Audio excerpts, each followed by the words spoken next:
বিরিয়ানি করার জন্য বিরিয়ানি মশলা, ঘি, গোল জিরে, আদা রসুন বাটা, এই সমস্ত উপকরণ লাগবে। এদিকে গোস, আলু, পেঁয়াজ এগুলোকে কেটে রেডি করছি। আর চালটা রয়েছে, চালটা ধুয়ে ততক্ষণ আমি হাঁড়িতে বসিয়ে দিলাম। ভাতটা একদিকে হবে আর একদিকে আমি মাংসটা ধুয়ে মাংসটা ভাজতে লাগবো। আর ভাতের মধ্যে একটু লেবুর রস মিলিয়ে দিলাম। তেলটা গরম হয়ে যাওয়ার পর মাংসটা দিয়ে দিলাম।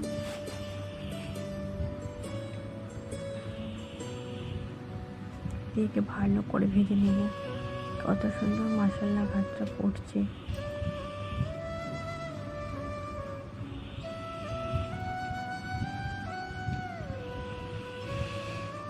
এরকম একটা একটা ভাতটা হবে। একটা একটা ভাত হয়ে গেলে ভাতটা বেশি গেলো করা যাবে না। দিয়ে চিকেনটা ভালো করে ভেজে নেব।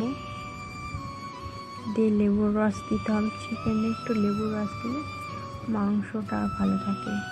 এদিকে আলু পেঁয়াজটা কেটে নিলাম। আলু পেঁয়াজটা কেটে নিয়ে তারপর এদিকে তরকারিটা করছি।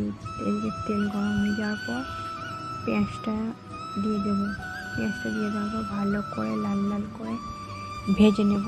তার মধ্যে দেবো নুন, আদা রসুন বাটা, হলুদ গুঁড়ো, লঙ্কা গুঁড়ো, ধনে গুঁড়ো, এই সমস্ত গরম মশলা দিয়ে ভালো করে কষা কষা করে করতে হবে। তারপর দিয়ে দিলাম চিকেনটা দিয়ে দিই। তারপর দেবো আমাদের গাছের ধনেপাতা, এরকম নিজের হাতে লাগানো, খুব সুন্দর। এই গাছের ধনেপাতাটা অনেকটা বড় গাছটা। আমি যখনই রান্না করি গাছ থেকে তুলে টাটকা ধনেপাতা দিই। মাশাআল্লাহ কত সুন্দর লাগছে না ধনেপাতাগুলো। কুচি একটু তরকারিতে দিয়ে দিলাম। আমার মনে পড়বে না ধনেপাতাটা দিলাম। মশলা তরকারিটা হয়ে গেল, কত সুন্দর হয়েছে। আর ঢাকা দিয়ে দিলাম। এদিকে লালটা আলাদাভাবে লাল লাল করে ভেজে নেবো। সুন্দর ভাজাটা হয়েছে। আর পেঁয়াজটা আলাদাভাবে বেরেস্তা করে নেবো। তারপরে এইদিকে আমি তেলটা বড় হাঁড়িতে দিলাম। এর মধ্যে বিরিয়ানিটা সাজানো হবে। তার উপরে দিয়ে দেবো ভাত, তার উপর দেবো আলু, তার উপরে দেবো মিঠা কালার, তারপর দেবো গোলাপ পানি, তারপরে আতর, মিঠা আতর যেটাকে বলে। তারপরে এরপর চিকেনটা দিয়ে দেবো। সব একটা একটা করে দিয়ে দেখো মশলা কেমন করে আমি দিচ্ছি, খালি দেখো, এইভাবে দিতে হবে সুন্দর করে। আর ঘিটা একটু বেশি দিতে হবে। দই থাকলে একটু টক দইও দিয়ে দিতে পারো।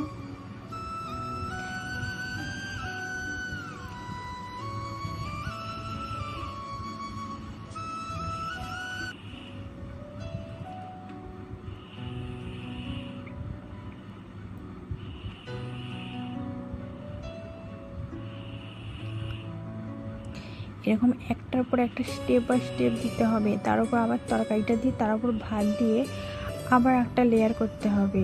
যদি একটাতে হয়ে যায়, অল্প ভাত আবার একটাতে হয়ে গেছে, তোমরা দুটো লেয়ার করতে পারো। এরকম সেম প্রসেস।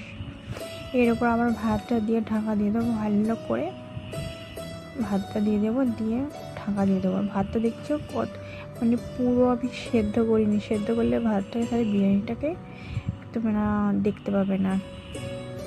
এর উপরে আবার সেই কালার ফুড,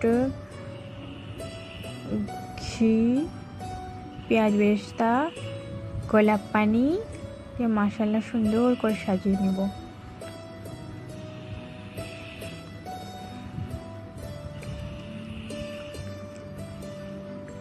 তারপরে গ্যাসের উপরে চাটুটা বসিয়ে দিয়ে তার উপরে হাঁপিয়ে নিয়ে হাঁড়িটা বসিয়ে দেবো।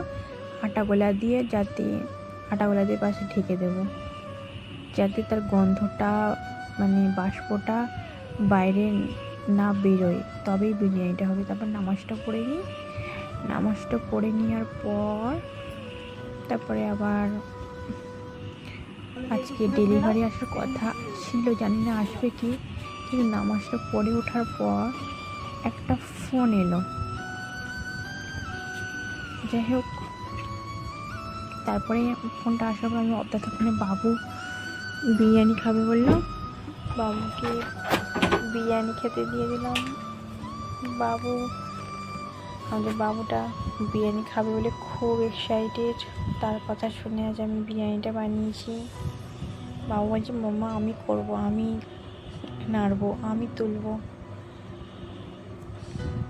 আমি তুলে ওকে দিলাম ভাতটা। দেখো মাশাআল্লাহ কত সুন্দর। বাবু খেয়ে বলছে দারুণ হয়েছে, খুব ভালো লেগেছে মাম্মা, হেভি হয়েছে। যাই হোক, এবারে আমি খুব এক্সাইটেড। আমি এবারে ফ্লিপকার্টের লোকটা এসে গেছে, আমি এবারে আমার সেই জিনিসটা নেবো যেটার জন্য অপেক্ষা করছিলাম। সকাল থেকে আসার কথা ছিল, ফাইনালি দাঁড়িয়ে আছি, আমি গিয়ে নিয়ে নিলাম। আমার কি আনন্দ লাগছে, নতুন করা, যাতে আমি রান্না করব, এই প্রথমবার করব, এই প্রথমবার কিনলাম, খুব ভালো লাগছে। দেখাচ্ছি তোমাদের খাওয়াটা কীরকম, দেখো।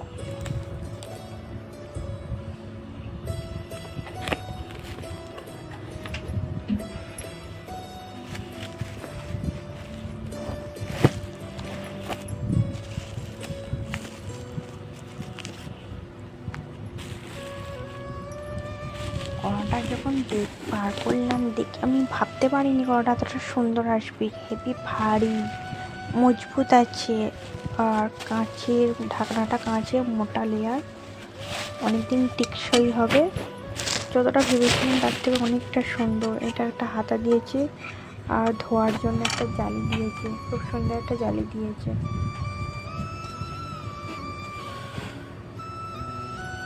যা আমার খুব পছন্দ হয়েছে, খুব ভালো লাগছে।